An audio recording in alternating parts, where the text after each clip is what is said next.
Hello students, this is Kushbu Dikshit and welcome to your own channel Crazy Classes.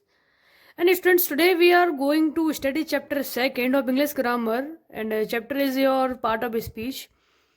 तो आपको पता है कि हमने पहले कई सारी वीडियो बना रखी हैं जिसमें से आपका पहला चैप्टर जो था वो हमने कंप्लीट करा दिया था, सेंटेंसेस के ऊपर था। अगर आपने वो वीडियो नहीं देखी है तो पहले आप उसे भी जाके देख लो। उसके बाद हमारा चैप्टर 2 स्टार्ट होता है द पार्ट ऑफ स्पीच। ठीक है, तो आज हम ये समझते हैं कि जो पार्ट ऑफ स्पीच होती है ये क्या होती है। लाइक कई सारे जैसे पार्ट ऑफ स्पीच होती है जैसे नाउन, एडजेक्टिव, प्रोनाउन है, वर्ब, एडवर्ब वगैरह। तो ये होती क्या है? ठीक है, आपने कई सारे बच्चों ने मतलब सुना ही है, अपने बचपन में भी पढ़ा है कि अपने नाउन, एडजेक्टिव वगैरह वगैरह, लेकिन इनका रियल में मीनिंग नहीं पता। लेकिन ये होती क्या है, इनकी डिफाइन नहीं पता, इनके मीन्स नहीं पता, पार्ट ऑफ स्पीच का कभी नाम ही नहीं सुना। अगर आप ऐसे स्टूडेंट्स हैं तो फिर आपके लिए ये वीडियो बहुत ही हेल्पफुल होने वाली है। बस आप लोग बने रहिए मेरे साथ और देखते रहिए। तो चलिए पहले हम समझते हैं कि पार्ट ऑफ स्पीच क्या होती है। देखो, पार्ट ऑफ स्पीच का मतलब होता है कि हम जो भी वर्ड बोलते हैं, हमारे जो भी सेंटेंसेस होते हैं वो किसी ना किसी चीज़ में डिवाइड होते हैं। लाइक हमारा हमारा एवरी जो वर्ड होता है उसके जो वर्क होता है ना, उसका काम ही अलग अलग होता है। जैसे कि हमारा जो शब्द है उसके काम अलग अलग हैं, उसी प्रकार जो हमारी पार्ट ऑफ स्पीच है ये भी डिवाइड करी गई है।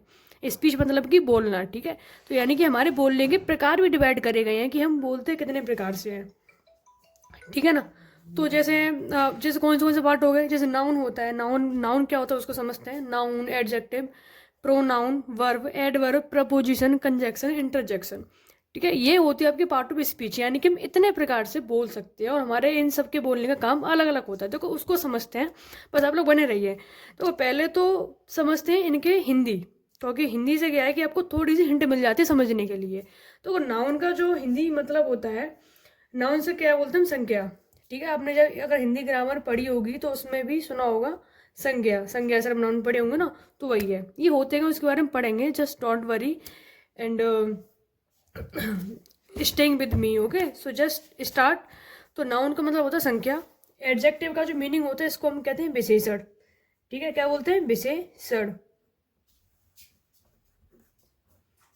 तो तीसरा प्रोनाउन। प्रोनाउन का मतलब होता है सर्वनाम। प्रोनाउन मतलब कि सर्वनाम। वर्ब मतलब की होती है क्रिया, यानी हम जो भी काम कर रहे होते हैं ना उसको हम वर्ब कहते हैं। इसको हम पढ़ेंगे मोर डिटेल में, डोंट वरी। एडवर्ब, एडवर्ब को हिंदी में हम कहते हैं क्रिया विशेषण। क्रिया विशेषण।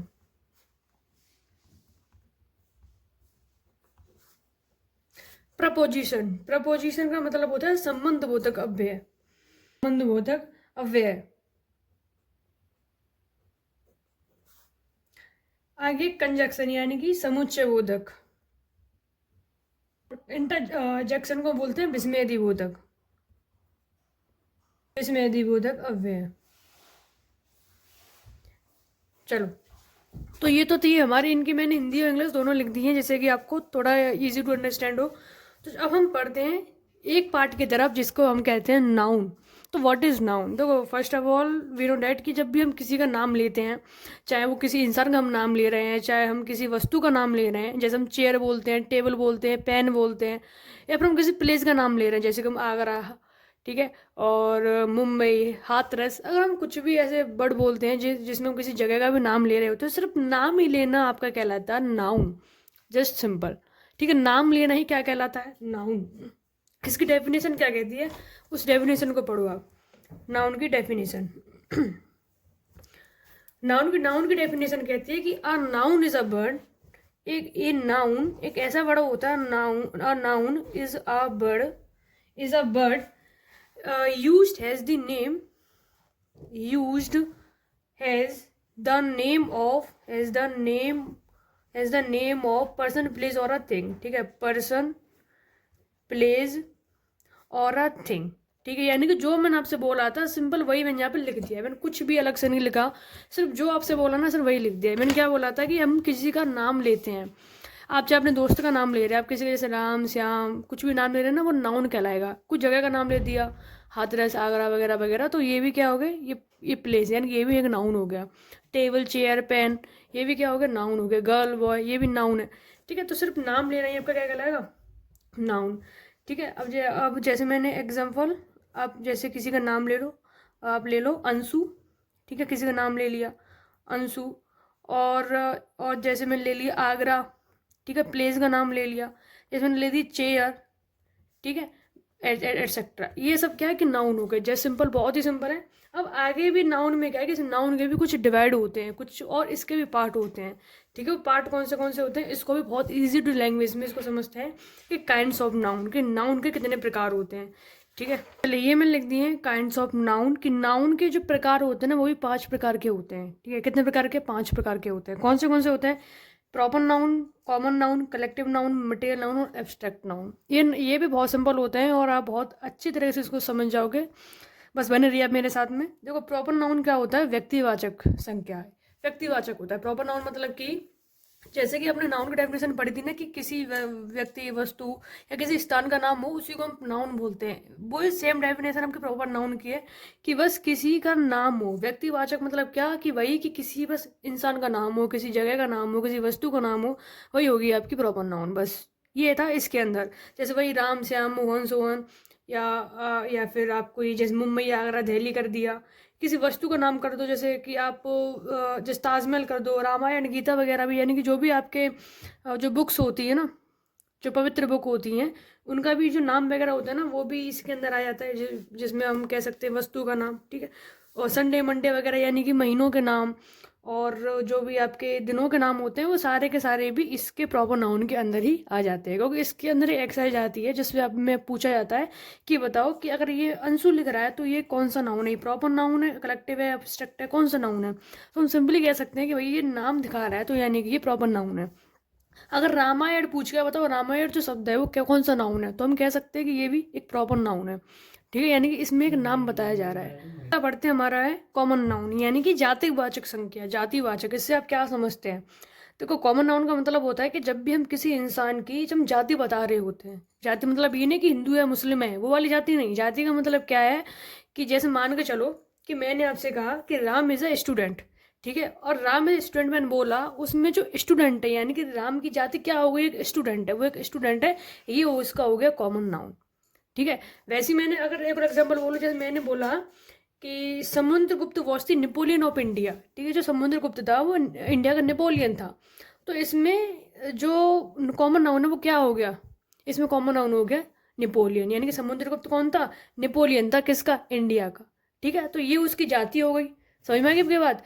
वैसे जैसे कि इसको और एग्जाम्पल बोलूँ, Switzerland is a full of the beauties of nature, ठीक है, यानी कि स्विट्जरलैंड है वो पूरा का पूरा ब्यूटीज ऑफ नेचर है। तो हमें ब्यूटीज जो है, ब्यूटीज इस स्विट्जरलैंड की एक जाति हो गई, ठीक है ना। तो बस यही है, यही होता है आपका कॉमन नाउन, किसी की जाति बताना कि वो क्या है, चीज़ है, ठीक है, बस वही है कॉमन नाउन। आगे हम बढ़ते हैं कलेक्टिव नाउन। कलेक्टिव नाउन का मतलब होता है समूहवाचक, यानी कि किसी भी चीज़ का अगर कोई समूह होता है, जैसे क्लास होती है, ठीक है, हमारा कोई बड़ा आ रहा है क्लास, या फिर कमेटी, या फिर जैसे कि ग्रुप ऑफ आर्मी, या क्राउड। क्राउड मतलब आप जानते हैं जो भीड़ होती है इसको क्राउड बोलते हैं, क्राउड। और फ्लॉक, फ्लॉक का मतलब होता है कि जो भेड़ों का समूह होता है उसको फ्लॉक बोलते हैं, ठीक है। यानी किसी भी चीज़ का समूह हो, किसी भी चीज़ का ग्रुप हो, is called a collective noun, यानी कि सबका कलेक्टिव, सबका समूह, is called a collective noun. बस बात खत्म। ठीक है। जैसे बंच, बंच का मतलब होता है कि जो चाबियों गुच्छा होता है ना, जो गुच्छा यानी जिसमें बहुत सारी चाबियाँ लगी रहती है उसको बंच बोलते हैं। तो वो भी किस में आ गई, वो आ गई कलेक्टिव नाउन में। बस बहुत सिंपल था। आगे हम समझते हैं मटेरियल नाउन। मटेरियल नाउन क्या होता है, मटेरियल नाउन का मतलब होता है पदार्थवाचक। मतलब कि जब भी हम किसी पदार्थ की बात कर रहे होते हैं वो मटेरियल नाउन कहलाएगा। जैसे मैंने आपसे बोला कि gold, silver, copper, stone, even water भी जो आता है वो भी आपका मटेरियल नाउन में, क्योंकि वो भी एक तरह का पदार्थ है। वाटर एक तरह का पदार्थ वो भी होता है, उसको वो भी हमारा मटेरियल नाउन के अंदर आ जाता है, ठीक है। और जैसे वुड बोला, वुड यानी कि जो लकड़ी होती है, वो सारी चीज़ें। तो बस क्या इसके अंदर क्या एग्जांपल हो सकते हैं, गोल्ड, सिल्वर, और जैसे कॉपर, कुछ भी आप कह लो, यानी कि जो भी पदार्थ होंगे वो सब मटेरियल नाउन के अंदर आएंगे, ठीक है। आगे एब्स्ट्रैक्ट नाउन, इसका मतलब क्या होता है, भाववाचक। यानी कि जब भी हम कोई भाव प्रकट कर रहे होते हैं, कि जैसे मान के चलो मैंने उसमें बोला कि he is very honest boy, ठीक है, he is very honest boy. अगर मैंने यहाँ पे हॉनेस्ट बोला है, हॉनेस्ट का मतलब मतलब क्या है यहाँ पे, कि मैंने अपना एक भाव वहाँ पे दर्शाया है कि भाई ये बहुत ही ईमानदार बच्चा है, एक बहुत ही ईमानदारी लड़का है। तो ये क्या है, ये एक तरह का भाव प्रकट हो रहा है, तो वो क्या है, वो एब्स्ट्रैक्ट नाउन कहलाएगा, यानी कि एक भाववाचक संख्या कहलाएगी, ठीक है।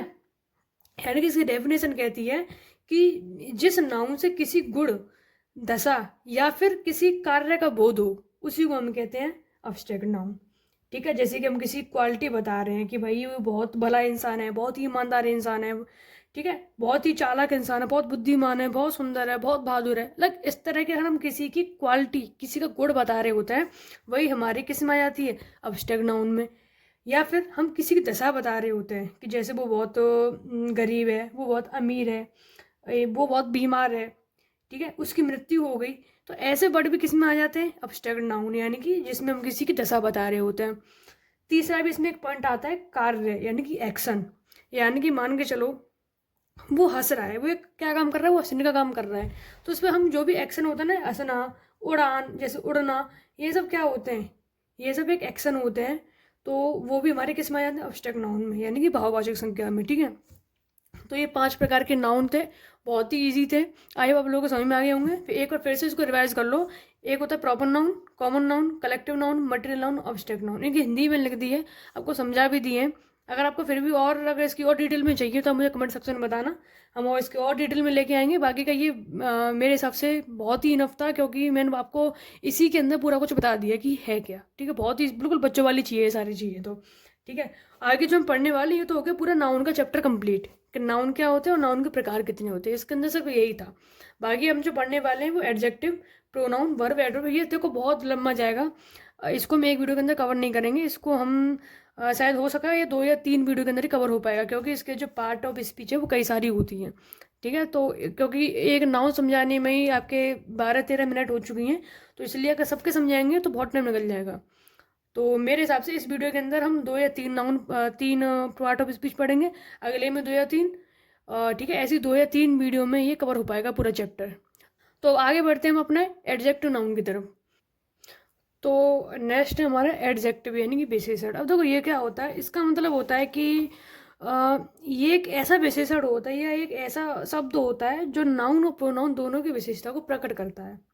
जैसे डोंट वरी, मुझे पता समझ में नहीं आया, आगे देखो आप एग्जाम्पल समझो। जैसे मैंने बोला कि Ram is a good boy, मैंने बोला Ram is a good boy, इसमें पता है गुड है, यानी कि मैंने बोला कि राम एक अच्छा लड़का है।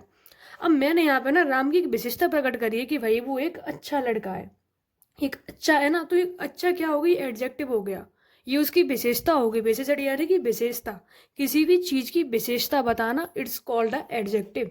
बस इसके डेफिनेशन आप याद कर लो कि an adjective is a word used to qualify a noun और प्रोनाउन, यानी कि जो नाउन और प्रोनाउन की विशेषता बताता है उसी को हम कहते हैं विशेषण। नाउन मतलब क्या, किसी नाम की विशेषता बताए। और जो ये यहाँ पे जो राम है ना, राम की विशेषता बताई जा रही है कि बहुत अच्छा लड़का है। अब यहाँ पे आई ईट सम राइस, आई यानी कि मैं, ठीक है, यानी कि यहाँ मैं कौन हूँ, मैं एक नाउन हूँ ना। अब अगर हम मेरी विशेषता क्या बताई जा रही है कि भैया मैंने कुछ राइस खाए, मैंने कुछ राइस खाए, तो ये क्या हो गई, ये कुछ इसकी विशेषता हो गई। ठीक है, समझ में आ रहा है ना, यानी कि किसी भी नाउन की विशेषता बताना वो क्या कहलाएगा, एडजेक्टिव कहलाता है। ठीक है, ये हो गया, यानी कि किसी भी इंसान की या किसी भी नाउन की विशेषता बताना, इट इज कॉल्ड एडजेक्टिव, यानी कि विशेषण। विशेषण मतलब विशेषता बताना। तो इसी के साथ में चलो हम एक और एग्जाम्पल देखते हैं। सपोज करो कि मैंने कहा कि दे आर पुअर, मैंने कहा कि they are poor, they are poor मतलब क्या, कि वो गरीब है। और यहाँ पे आपको दिख रहा है कि जो दे है वो दे क्या है, वो तो नाउन है। दे क्या है, दे तो नाउन है ना। अब जो पुअर है ना, पुअर यानी कि यार वो कौन है, वो गरीब है, तो ये यानी कि उनकी विशेषता बताई जा रही है कि वो कौन है, वो गरीब है। तो बस यही होता है एडजेक्टिव, बहुत ही सिंपल है, तो इसके लिए ज़्यादा आपको परेशान होने की जरूरत नहीं है। हाँ, अब आगे हम चलते हैं कि एडजेक्टिव के ना कुछ काइंड होते हैं, इसके भी कुछ प्रकार होते हैं। जैसे नाउन के आपने देखा, नाउन के भी कुछ प्रकार होते हैं, उसी प्रकार एडजेक्टिव के भी कुछ टाइप होते हैं। चलिए तो आगे हम पढ़ते हैं कि काइंड ऑफ एडजेक्टिव। अब देखो यहाँ पे मैंने लिखा है आपके लिए काइंड ऑफ एडजेक्टिव, यानी कि यहाँ पे एडजेक्टिव यानी कि विशेषण के भी कुछ प्रकार होते हैं। एडजेक्टिव क्या होता है, आप लोग फिर से एक बार मेरे साथ बोलिए कि एडजेक्टिव मतलब किसी चीज़ की विशेषता बताना। जैसे मैंने बोला कि Ram is a good boy, तो यहाँ पे मैंने बताया राम की एक विशेषता बताइए कि भैया राम एक अच्छा लड़का है। उसी का मैंने दूसरा बोला कि आई ईट सम राइस, आई यानी कि मैंने कुछ चावल खाए, तो यहाँ पे मैंने की विशेषता क्या होगी, कुछ, कि मैंने कुछ चावल खाए। ठीक है ना। दे आर पुअर, मैंने उनकी विशेषता बताई कि भैया वो कौन है, वो पुअर है, वो गरीब है, मैंने उनकी विशेषता बताई, it is called a adjective. वैसे ही आप ये समझ लो कि हम जब भी अपनी लाइफ में कुछ ना कुछ जो बोल रहे होते हैं, हमारे एक एक शब्द में कुछ ना कुछ कार्य हो रहा होता है, कुछ ना कुछ वर्क हो रहा होता है। हम नॉर्मली बोल देते हैं, लेकिन इनके पीछे भी ना एक ग्रामेटिकली होती है कि भैया हर शब्द के पीछे हमारा कोई ना कोई काम होता है। ठीक है, वैसे हम नॉर्मली बोलते हैं ना कि Ram is a good boy, तो आपको पता है कि राम एक नाउन कहलाएगा, गुड जो एक एडजेक्टिव कहलाएगा, बॉय भी एक प्रोनाउन कहलाएगा। तो ये सारी चीज़ें होती हैं। ठीक है, तो चलिए आगे हमने लिखे थे काइंड ऑफ एडजेक्टिव। एडजेक्टिव के दो प्रकार होते हैं बेसिकली। ठीक है, कुछ पहला बताया डिस्क्रिप्टिव एडजेक्टिव और दूसरा बताया रेस्ट्रिकेटिव या फिर लिमिटिंग कह लो। दोनों एक ही बात है, इनके बस नाम अलग अलग हैं, काम दोनों का एक ही है। रेस्ट्रिक्टिव और लिमिटिंग दोनों इसका एक ही नाम है। ठीक है, तो पहला अगर बात करते हैं डिस्क्रिप्टिव एडजेक्टिव, तो ये क्या होता है। डिस्क्रिप्टिव का मतलब होता है कि वर्णन करने वाला कोई विशेषण। कहने का मतलब ये है, मान के चलो कि मैंने किसी का वर्णन किया। वर्णन मतलब कि मैंने कहा कि भैया it is a beautiful place. मैंने वो जो जगह है ना, यहाँ पे मैंने बोला Switzerland is a beautiful place. ठीक है, जैसे मैंने बोला कि स्विट्ज़रलैंड एक बहुत ही सुंदर जगह है। तो यहाँ पे मैंने इस स्विट्ज़रलैंड के एक क्या बताया है, उसका मैंने एक वर्णन किया है कि एक वो बहुत ही सुंदर जगह है। तो ये आ गई डिस्क्रिप्टिव एडजेक्टिव, यानी कि हम किसी का डिस्क्रिप्ट बता रहे हैं, किसी का वर्णन कर रहे हैं हम। ठीक है, उसी जगह मैंने बोला कि it is a black pen. मैंने बोला कि it is a black pen, तो यहाँ पे मैंने इस पेन का वर्णन किया है कि ये पेन एक काली पेन है। तो यहाँ पे मैंने इसका भेद बताया है, इसका एक क्या वर्णन किया है। ठीक है, तो ये होता है it is called a descriptive adjective. ठीक है, इसका हम एग्जाम्पल यहाँ पे लिख देते हैं, जैसे कि डिस्क्रिप्टिव। ठीक है, डिस्क्रिप्टिव के आप एग्जाम्पल में ले सकते हैं, यानी किसी को वर्णन कर रहे हैं हम। जैसे मैंने बोला कि Switzerland is a beautiful place, is a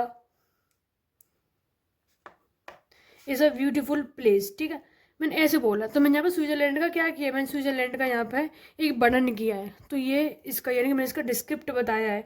उसी के आप कुछ और ले लो कि it is a black pen, ये बोल दिया। चलो, ये तो हो गया डिस्क्रिप्टिव के एग्जाम्पल। अब हम दूसरी बात करते हैं कि रेस्ट्रिक्टिव या लिमिटिंग कह लो, इसका मतलब क्या होता है और इसके एग्जाम्पल क्या होते हैं। ये एग्जाम्पल्स हो रहे हैं यहाँ पे। चलो दो, रेस्ट्रिकेटिव का मतलब होता है कि हम जब किसी भी चीज़ पे हम किस सीमित करने वाला विशेषण होता है, यानी कि जब हम किसी चीज़ पे रेस्ट्रिकेट लगा देते हैं। जैसे जस्ट फॉर एग्जांपल, मैंने आप लोगों से कहा कि गिव मी सम राइस। मैंने आपसे बोला गिव मी सम राइस, यहाँ पे सम बोला ना कुछ, यहाँ पे ना आप पे एक तरीके से क्या लगा, रेस्ट्रिकेट लगा दिया कि मुझे कुछ चावल दो। ठीक है, तो ये क्या हो गया, रेस्टिकेट एडजेक्टिव। जैसे यहाँ पर मैंने बोला गिव मी सम मिल्क, मैंने और बोला आपसे कि गिव मी सम मिल्क, मैंने यहाँ पे सम लगा के ना आप पे रेस्टिकेटिव एडजेक्टिव लगा दिया। यहाँ पे आपकी एक विशेषता ये बता दी है कि भैया कुछ है, और दूसरे मैंने यहाँ पर रेस्टिकेट लगा दिया कि भैया मुझे क्या चाहिए, कुछ दूध चाहिए, कुछ दूध चाहिए या कुछ चावल चाहिए या कुछ भी आप कह सकते हैं। ठीक है, दूसरा अगर मैं आपसे कहूँ जैसे मैनी बॉयज वेंट देयर, कि कई सारे लड़के वहाँ पे गए थे। Many boys went there. अब आप लोग मुझे बताओ यहाँ पे कि मैनी बॉयज वेंट देयर, इसमें से ये रेस्ट्रिकेटिव एडजेक्टिव कौन सा है। इसमें से हमें साफ साफ दिख रहा है, मैंने पहले ही बोला, जहाँ पे हम किसी सीमित का वर्णन कर रहे हूँ। ठीक है, जैसे गिव यानी कि सॉरी सम, मैनी। ठीक है, ऐसे शब्दों का अगर हम यूज कर रहे हैं तो रेस्ट्रिकेटिव में आता है। ठीक है, इसके हम सारे एग्जांपल लिख देते हैं, इसमें कौन से वर्ड आते हैं। इसमें आपको सम देखने को मिलेगा, इसके अलावा मैनी देखने को मिलेगा, सम मैनी के अलावा आपको जैसे ईच देखने को मिलेगा। ईच भी इसी का ये भी रेस्ट्रिकेट होता है। जैसे मैं बोलूँ कि ईच गर्ल शुड रीड। ठीक है, तो यहाँ पे मैंने रेस्ट्रिकेट किया कि सिर्फ कुछ ही लड़की इसको पढ़ सकती हैं, तो ईच गर्ल। ठीक है, जैसे और दिस हो सकता है, जैसे मैंने बोला कि दिस बुक इज़ गुड। ठीक है, तो दिस यानी कि ये बुक अच्छी है, मैंने इसका एक रेस्ट्रिकेट कर दिया, ये सिर्फ यही बुक अच्छी है। ठीक है ना, तो ये भी एक रेस्ट्रिकेटिव एडजेक्टिव हो गया। ठीक है, और जिसके अलावा जैसे लिटिल होता है, लिटिल भी इसी के अंदर आ गया। ठीक है, लिटिल भी एक रेस्ट्रिकेटिव एडजेक्टिव कहलाएगा। और जैसे हुज होता है, हुज की इसके अंदर आ जाता है। ठीक है, और रेस्ट्रिकेटिव के अंदर डिस्क्रिप्टिव के अंदर अंदर हम किसी चीज़ का वर्णन कर रहे होते हैं। बस वही है कि ये एक बहुत सुंदर जगह है, वो बहुत काली जगह है, ये बहुत गंदी जगह है। ठीक है, ये बहुत लगी बहुत ओल्ड है, ये बहुत सुंदर है, ये बहुत गोरा है, ये बहुत काला है, इस तरह का हम किसी का डिस्क्रिप्टिव कर रहे होते हैं तो ये डिस्क्रिप्टिव एडजेक्टिव है। और जहाँ पर हम किसी चीज़ की लिमिट लगा रहे होते हैं, जैसे मैनी, सम और ईच, दीस, लिटिल वगैरह वगैरह करके, तो वो हमारा रेस्टिकेटिव एडजेक्टिव में कहलाएगा। तो बस यही कहानी इसकी थी। बाकी यहाँ देखो इसके जो रेस्टिकेटिव एडजेक्टिव होता है इसके भी कई सारे टाइप्स होते हैं, इसके भी कई सारे काइंड होते हैं, लेकिन वो फिलहाल हम इस वीडियो के अंदर नहीं देख रहे, वो अलग पार्ट में चला जाता है। तो बाकी का हम सिर्फ, हमारा जो मोटिव था वो ये था कि हम जो पार्ट ऑफ स्पीच है हम उसके बारे में समझेंगे। हम सिर्फ उसी के बारे में यहाँ पे समझने के लिए आए हैं कि ये होते क्या हैं, और सिर्फ उनके काइंड के बारे में पढ़ेंगे। बाकी इससे ज़्यादा हम कुछ और कुछ नहीं है जानना, क्योंकि अगर हम और जानेंगे ना तो ये ग्रामर है और ये बहुत लंबी जाती है, इसकी चेन एक दूसरे से जुड़ी हुई है। जैसे विशेषण था, इसके भी काइंड थे, अब इसके भी काइंड के भी काइंड है, उसके भी काइंड के भी काइंड है, ऐसे कई सारे हैं ये, ठीक है। इसलिए एक सारे इतने सारे नहीं पढ़ने हमें, हम सिर्फ मोटा मोटा पढ़ रहे हैं यहाँ से, फिलहाल आप इतना समझ लो। तो चलिए, ये एडजेक्टिव हो गया हमारे यहाँ पे कंप्लीट। एडजेक्टिव के बाद में अब तीसरा जो हमारा है वो है हमारा प्रोनाउन, ठीक है। अब हम समझते हैं प्रोनाउन के बारे में। इसके भी तो प्रोनाउन के भी 9 काइंड होते हैं। इसके पहले आप डेफिनेशन सुनो। डेफिनेशन बोलते हैं इसकी, a pronoun is a word used in a place of noun, यानी कि प्रोनाउन एक ऐसा वर्ड है जो नाउन की जगह ले लेता है, ठीक है। अब देखो यहाँ पे जैसे मैंने ही बोला, ही जो है किसी, जैसे कोई कोई लड़का है उसके लिए यूज हम करते ही का। कोई लड़के के लिए कोई जूली है या कोई और नाम आप ले सकते हो, आप अपना कोई नाम ले लो, ठीक है। वहाँ पे हमने यूज किया सी का। इट का यूज किया, जैसे कोई इट तो जैसे डॉग वगैरह होते हैं या हॉर्स वगैरह होते हैं, ठीक है, उनके लिए इट का यूज कर रहे हैं फॉर डॉग के लिए। अभी भी आपके समझ में नहीं आया होगा, देखो इसको और देखो मैं बताऊंगा आपको, डोंट वरी। देखो जैसे मैंने बोला था, जैसे आप लोग नॉर्मली बोलते हैं कि Suresh told me that Suresh had lost Suresh pen. अब देखो यहाँ पर ना, देखो सुरेश जो वर्ड है वो यहाँ पर 3 बार, कई बार यूज हुआ है, कई बार यूज हुआ है ना। अब आप लोग क्या कभी ऐसे बोलते हैं कि सुरेश ने मुझसे कहा था कि सुरेश की पेन खो दी? अरे ऐसा तो नहीं बोलते ना, हम ऐसे ही तो बोलेंगे कि सुरेश ने मुझसे कहा कि उसने अपनी पेन खो दी, यानी कि इसको हम ऐसे बोल सकते हैं, इसको हम बोलेंगे कि Suresh told me that, Suresh ने मुझसे कहा। अब यहाँ पे जो सुरेश है ना, अब ये सुरेश एक नाउन है। अब मैंने बोला ना कि नाउन यानी कि प्रोनाउन क्या होता है, नाउन की जगह ले लेता है, नाउन की क्या करता है, जगह ले लेता है। उसी प्रकार यहाँ पे जो सुरेश एक नाउन है, इसकी जगह ले लेगा प्रोनाउन। इस पे ना ही का यूज किया जाएगा कि Suresh told me that he had lost. देखो फिर से सुरेश आ गया। अब हम यहाँ पे सुरेश, फिर से यहाँ पर नाउन आएगा, यानी कि यहाँ पर नाउन की जगह फिर से नाउन आएगा, सॉरी नाउन की जगह फिर से प्रोनाउन आएगा। और यहाँ पर लॉस्ट के बाद क्या होगा, हिज, यानी कि सुरेश जगह, सुरेश नाउन है, जगह ले ली प्रोनाउन ने, फिर किस में कन्वर्ट हो गया, ये हिज में, हिज पेन। यानी कि अब सेंटेंस सुनने में भी बड़ा अच्छा सा लग रहा है, बड़ा क्यूट सा लग रहा है कि Suresh told me that he had lost his pen. हम ऐसे तो बोलते हैं ना नॉर्मली भाषा में, हम बार बार तो सुरेश सुरेश नहीं बोलेंगे, बार बार तो किसी का नाम नहीं बोलते, हम उसकी जगह ये ही और हिज वगैरह का यूज कर लेते हैं। बस यही है आपका प्रोनाउन, और कुछ नहीं है, और कुछ भी ये बहुत बड़ा हुआ नहीं है, बस हलवा सा है, बहुत ही सिंपल है, ठीक है। सही में आ गया आप लोगों के कि क्या था प्रोनाउन, क्या है कि जो वहाँ पर ये नाउन की जगह ले लेता है।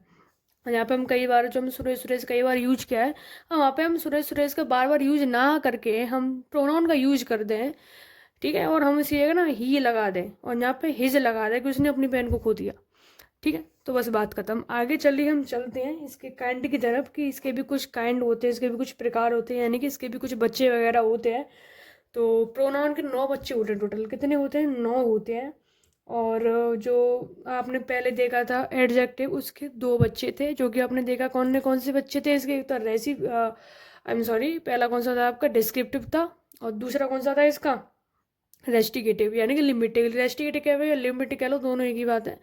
तो ये एडजेक्टिव के 2 बच्चे थे, इसकी 2 विभेद थे। नाउन के आपने देखे, ठीक है, नाउन के भी थे, 5 थे उसके, 5 बच्चे थे उसके। कौन से थे मैंने बता दिया, आप लोग उसको देख लेना।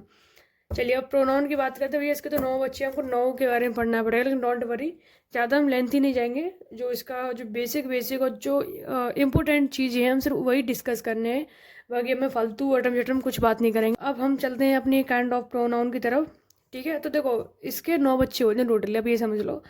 एक होता है पर्सनल प्रोनाउन, डिमोनिस्ट्रेटिव प्रोनाउन। पहले ना आप इसके नाम समझ लो, नाम याद कर लो, उसके बाद में क्या होते हैं वो हम बाद में समझते हैं। देखो एक तो होता है personal pronoun, demonstrative pronoun, interrogative pronoun, indefinite, relative, distributive, reflexive, emphatic और रेसिप्रोकल, ये इसके बच्चे होते हैं इतने सारे। चलो अब हम समझते हैं कि ये इनके काम क्या होते हैं। देखो पर्सनल प्रोनाउन मतलब होता है पुरुषवाचक सर्वनाम।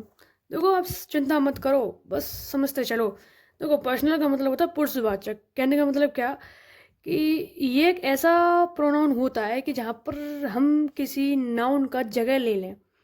जैसे मान के चलो कि मैंने ना यहाँ पे बोला था आपसे कि Suresh told me that Suresh had lost Suresh pen. अब यहाँ पे मैंने सुरेश की जगह ले ली और यहाँ पे मैंने सुरेश की जगह ही लगा दिया और यहाँ पे सुरेश की जगह मैंने उसकी हिज लगा दिया। ठीक है, ये यूज सुरेश के लिए हुए हैं लेकिन इनका मैंने प्रोनाउन में चेंज कर दिया है। तो जहाँ पर मैंने ही लगाया है और हिज लगाया है ना, इसी को हम कहते हैं पर्सनल प्रोनाउन।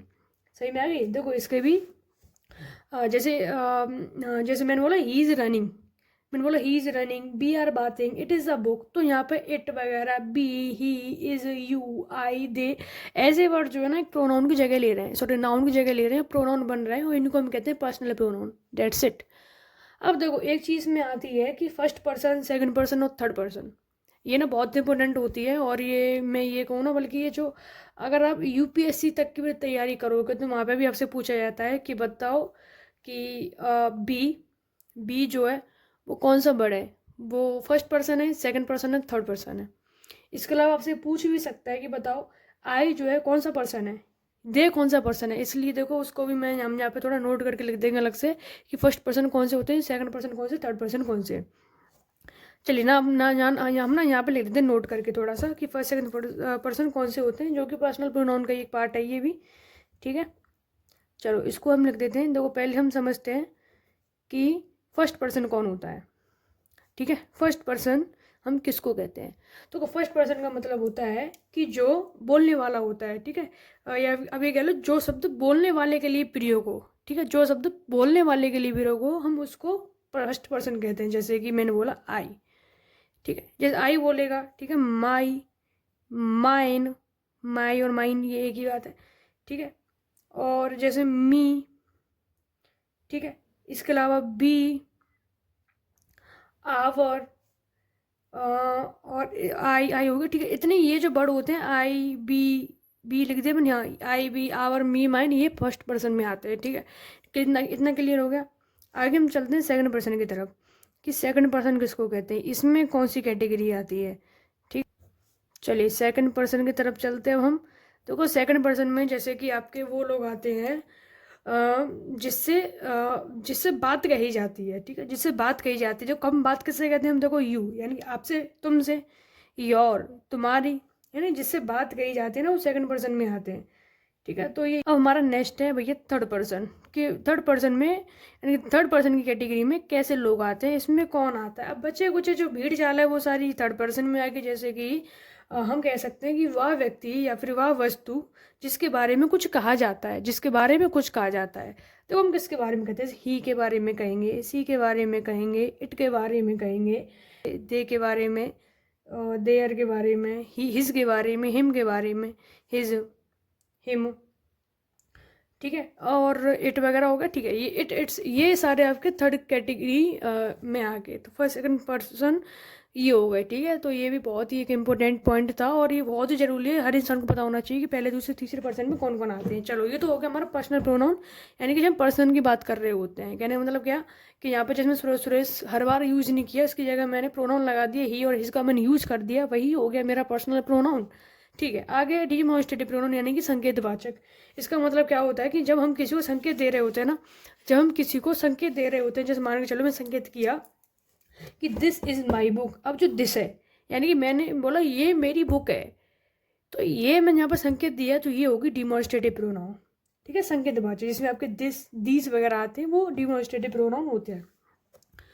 चलो, that is my pen, this is my pen, that is your house, ठीक है, दिस इज़ माई फादर। ऐसे करके हम संकेत कर रहे होते हैं ना, जो उंगली दिखा रहे होते हैं, तो वो आपका डिमॉन्स्ट्रेटिव यानी कि संकेतवाचक प्रोनाउन होता है। ठीक है, नेक्स्ट है हमारा इंट्रोगेटिव प्रोनाउन। इंट्रोगेटिव प्रोनाउन यानी कि प्रश्नवाचक प्रोनाउन। इसका मतलब क्या होता है, जब भी हम किसी से क्वेश्चन कर रहे होते हैं, जैसे मैंने बोला कि which is your sister, Sita और सरला, तुम्हारी कौन सी बहन है, तुम्हारी सीता बहन है, तुम्हारी सरला बहन है। ठीक है, ऐसा हम क्वेश्चन कर रहे होते हैं ना किसी से, या फिर तुम क्या चाहते हो, हम ऐसे करते हैं ना, या तुम्हारे पिता क्या करते हैं, यानी व्हाट्स योर फादर डू, या what do you want, like इस तरह से हम बोल रहे होते हैं ना, व्हाट, व्हेन, वेयर, हु, बिच, ऐसे वर्ड हम यूज कर रहे होते हैं, तो वो हमारे कौन सी कैटेगरी में आ जाते हैं, इंट्रोगेटिव की कैटेगरी, यानी जहाँ पर हम किसी से क्वेश्चन कर रहे होते हैं। आगे आपका इंडेफिनिट प्रोनाउन। इंडेफिनिट प्रोनाउन का मतलब क्या होता है कि जहाँ पर इसका मतलब होता है अनिश्चयवाचक सर्वनाम, यानी कि जिसका कोई निश्चित चीज़ नहीं है। जैसे मैंने बोला ना, सपोज करो कि मैंने आपसे बोला था कि सम वर किल्ड बाई दी डैकोर्ड्स, यानी कि डैकोर्ड्स के द्वारा कुछ मारे गए, कुछ मारे गए। यहाँ पे ना मैंने कोई गिनती नहीं बताई कि भैया वो 2 मारे गए, कि 4 मारे गए, कि 6 मारे गए। मैंने बोला कुछ मारे गए, मैंने कोई अनिश्चित आपको संख्या बोली है, तो वो आपकी इनडेफिनेट में आ जाती है। इसके अलावा अगर नॉन में, ठीक है, जहाँ पर आपके एग्जाम्पल आप लिख सकते हैं यहाँ पे कि इनडेफिनेट की कैटेगरी में कौन कौन आ सकता है। एनीवन, ठीक है, और जैसे ईच, ठीक है, मैनी, फ्यू, ये सारे वर्ड इसमें आ जाते हैं, ठीक है। सम वगैरह भी इसी में आ गया। तो चलिए हमारा क्या था, हम चले थे रिलेटिव पे, ठीक है, संबंधवाचक। अब रिलेटिव का मतलब होता है कि जब भी हम किसी चीज़ का संबंध दिखा रहे होते हैं, जब कोई चीज़ आपस में लिंक होती है ना, उसको हम कहते हैं रिलेटिव प्रोनाउन। देखो जैसे मैंने आपसे बोला कि this is the book which I bought, ये वो बुक है जो मैंने खरीदी। यहाँ पर जो विच का जो यूज हो रहा है ना, वो हैज़ अ कनेक्शन के लिए हो रहा है। यहाँ पर कनेक्ट हो रहा है कि भैया ये वही बुक है जो मैंने खरीदी थी, ठीक है। यहाँ पे अब ये मैंने बुक खरीदी, मतलब ये बुक है जो मैंने खरीदी थी। अब यहाँ पे इन दोनों बातों का जो कनेक्शन है वो इस बीच से बन रहा है, इसको हम कहते हैं रिलेटिव प्रोनाउन। उसी जगह पे मान के चलो मैंने आपसे कहा कि Gita is the girl whom everyday loves, Gita एक ऐसी लड़की है जिसे हर कोई प्यार करता है। तो यहाँ पे गीता इज द गर्ल और उससे हर कोई प्यार करता है, तो इन दोनों बातों को जोड़ रहा है, वो जोड़ रहा है हूम, कि इससे हर कोई करता है, ठीक है ना। तो इन दोनों के बीच में हूम का कनेक्शन हो रहा है। ये जो हूम है वो इन दोनों बातों को कनेक्ट कर रहा है कि जिससे हर कोई प्यार करता है, ठीक है। वही है ये आपकी रिलेटिव प्रोनाउन। अब तो इसका कुछ प्रयोग होते हैं, आपको इजी टू अंडरस्टैंड के लिए मैंने लिख दिए हैं। अगर आपके कोई एग्जाम में आता है कि इसमें से मतलब रिलेटिव प्रोनाउन कौन सा है, तो उसमें अब याद रखना कि जहाँ पर, ठीक है, मैंने आपको बहुत ही एक्सपेंड करके ये बता दिया। आई होप कि आप लोगों को इसमें दिक्कत नहीं हो रही होगी कि रिलेटिव प्रोनाउन होता क्या है। चलिए अब आगे हम पढ़ते हैं अपने अगले टाइप ऑफ प्रोनाउन की तरफ। अब अगला जो है ना हमारा, वो है हमारा डिस्ट्रीब्यूटिव प्रोनाउन। डिस्ट्रीब्यूटिव का मतलब होता है विभाग सूचक। यहाँ पर हम किसी भी चीज़ में विभाग कर रहे होते हैं, यानी कि किसी भी चीज़ को बांट रहे होते हैं, किसी में डिवाइड कर रहे होते हैं, वही हमारा होता है डिस्ट्रीब्यूटिव प्रोनाउन। जैसे मैंने बोला आप लोगों से कि each of the boy can go, लड़कों में से प्रत्येक जा सकता है, लड़कों में से हर कोई जा सकता है। तो यहाँ पे मैंने अब यहाँ पे एक तरह से बांट दिया, ईच बोल कर बांट दिया। और जैसे मैंने बोला आपसे कि read either of this book, आप इनमें से कोई सी बुक पढ़ो, इनमें से कोई सी बुक पढ़ो। तो यहाँ पे बुक को बांट दिया, तो ये यहाँ पे जैसे अब ईच, आइदर, नाइदर, ऐसे वर्ड का जहाँ पे यूज कर रहे हैं वो हमारे डिस्ट्रीब्यूटिव के लिए यूज हो रहा है, and it is called a distributive pronoun. बात खत्म। ये था डिस्ट्रीब्यूटिव प्रोनाउन, ठीक है। और एग्जाम्पल तो जैसे मैंने आपसे बोला कि each boy got a prize, यानी कि हर एक लड़के ने प्राइज को जीता। अब यहाँ पे मैंने एक की बात नहीं की, यहाँ पे मैं चीज़ों डिवाइड किया, मतलब जहाँ पे समझ लो ईच, आइदर, नाइदर वगैरह वगैरह का यूज हो रहा हो ना, ईच का और नाइदर का, आइदर का, इनका यूज आपका समझ जाओ कि वही आपका डिस्ट्रीब्यूटिव प्रोनाउन, ठीक है। आगे हम चलते हैं रिफ्लेक्सिव प्रोनाउन, यानी कि ये रिफ्लेक्सिव प्रोनाउन जिसका मतलब होता है निजवाचक। इसका मतलब क्या होता है, ये वो प्रोनाउन होता है जो हमें ये बताता है कि काम का प्रभाव किस तरह से जो काम को करने वाले पे पड़ रहा है, यानी कि कर्ता पर पड़ रहा है, ठीक है, किस तरह से काम का प्रभाव पड़ रहा है, ठीक है। इसके बाद एक वचन में सेल्फ, और आपको पता है कि जो आपका बहुवचन होता है उसमें क्या लगता है, उसमें सेल्फ जुड़ा जुड़ा रहता है, ठीक है, क्या रहता है, सेल्फ जुड़ा रहता है। तो यही है, यानी कि एक वचन में सेल्फ होगा, बहुवचन में सेल्फ होगा। जैसे मैंने आपसे बोला कि आई हर्ट माई सेल्फ, मैंने खुद को हर्ट कर लिया है। मैंने यहाँ पे माई सेल्फ बोला ना, माई सेल्फ का मतलब क्या है, मैंने खुद को हर्ट कर लिया, ठीक है। तो यहाँ पे एक वचन के लिए मैंने सेल्फ का यूज किया, और बहुवचन के लिए सेल्फ का। जैसे हम कहते हैं ना कि बी हर्ट आर सेल्फ्स, हमने खुद को हर्ट कर लिया, तो यहाँ पे बी हर्ट आर सेल्फ नहीं बोलेंगे, सेल्फ बोलेंगे, ठीक है, SHELVE, सॉरी SELVE, ठीक है। ये सेल्फ की स्पेलिंग होती है, एस बोलते हैं इसको, ठीक है। सिंगुलर के लिए सेल्फ, प्लूरल के लिए सेल्फ, बस बात खत्म। तो समझ में आ गया आपका रिफ्लेक्सिव प्रोनाउन क्या होता है। रिफ्लेक्सिव प्रोनाउन मतलब क्या कि जो हम किसी कर्ता पर जो प्रभाव डाल रहे होते हैं जिसको हम कहते हैं रिफ्लेक्सिव प्रोनाउन। आगे हम चलते हैं एम्पैथेटिक प्रोनाउन। इस एम्पैथेटिक का मतलब होता है कि जहाँ पर जो भी जैसा आपने अभी देखा था कि सेल्फ और सेल्फ करके आपने देखा था, उनमें आपने देखा था कि इनका यूज हम बाद में कर रहे थे, जैसे कि आई हर्ट माई सेल्फ, ठीक है, बी हर्ट आर सेल्फ। जहाँ पर सेल्फ यानी कि जहाँ हम अपने आप को ही चाहे हर्ट कर रहे हैं चाहे कुछ भी कर रहे हैं, ठीक है, my self, them self, your self, her self, it self, ये सारे चीज़ जो है हम बाद में लगा रहे थे। लेकिन एम्पैथेटिक प्रोनाउन में हमें क्या करना है, इसका मतलब होता है कि हमें जो आपके जो नॉमिनेटिव केस होते हैं, नॉमिनेटिव केस यानी कि वही जो सेल्फ और सेल्फ होते हैं उनको हम नॉमिनेटिव केस बोलते हैं। जहाँ पर क्या हो रहा होता है कि जो मार्क आपका माई सेल्फ, आर सेल्फ, ये ऐसे जो वर्ड होते हैं ना, वो आपके कहाँ लग रहे होते हैं, वो आपके पहले लग रहे होते हैं। जैसे मैंने आपसे बोला कि आई माई सेल्फ डिड इट, ये मैंने खुद किया, तो मैं माई सेल्फ ये पहले लगा है, तो ये एम्पैथेटिक में आ रहा है। We our self can do it, हम खुद इस काम को कर सकते हैं, ठीक है, तो आर सेल्फ में पहले लग रहा है, तो वो कौन सा हो गया, वो एम्पैथेटिक में आ गया। जहाँ पर आई माई सेल्फ, योर सेल्फ और हर सेल्फ, देम सेल्फ्स, ठीक है, सेल्फ सेल्फ लग रहा है यहाँ पे, क्यों लग रहा है, वो इसलिए लग रहा है यहाँ पे सेल्फ्स, क्योंकि यहाँ पे जो नॉमिनेटिव केस होते हैं वो पहले आते हैं एम्पैथेटिक प्रोनाउन में, ठीक है। तो ये सारे किस में आ गए, एम्पैथेटिक प्रोनाउन में आ गए, ठीक है।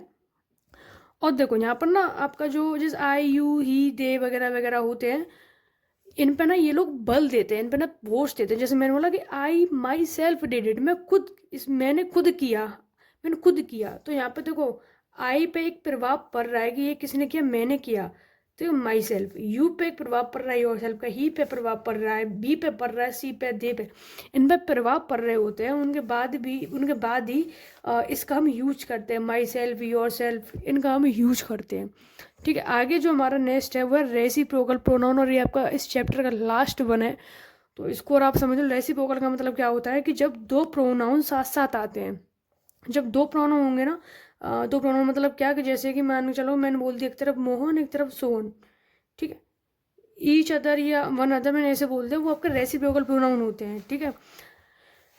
इन्हें हम ना परस्पर सर्वनाम कहते हैं। जैसे कि मैंने बोला ना कि Mohan and Sohan loved each other, Mohan और सोहन एक दूसरे को बहुत प्यार करते हैं।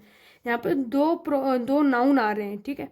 अब यहाँ पे ईच अदर का मतलब हुआ है, यहाँ पे एक प्रोनाउन के लिए इसका यूज हुआ है। तो कहने का मतलब क्या है कि जब दो प्रोनाउन साथ साथ आते हैं तब वे रेसिप्रोकल प्रोनाउन कहलाते हैं, ठीक है। अब यहाँ पे ही the boys help one other, लड़के ने किसी दूसरे की मदद करी, ठीक है। यहाँ पे भी दो आ रहे हैं, तो वन अदर और ईच अदर ऐसे वर्ड आए हैं, तो आप समझ जाओ वो कौन सा आपका रेसिप्रोकल प्रोनाउन है, जहाँ पर ईच अदर और वन अदर का यूज हो रहा हो, ठीक है। यानी कि दो व्यक्ति या वस्तुओं के संबंध में ईच अदर का तथा दो से अधिक के संबंध में वन अदर, ठीक है, का प्रयोग हो, उसी को हम कहते हैं रेसिप्रोकल प्रोनाउन। बस बात खत्म, ये था। चलिए ठीक है, तो अब हम इस वीडियो करते हैं समाप्त। काफ़ी टाइम हो गया और आई होप कि आप लोगों को समझ में भी आ गया हो।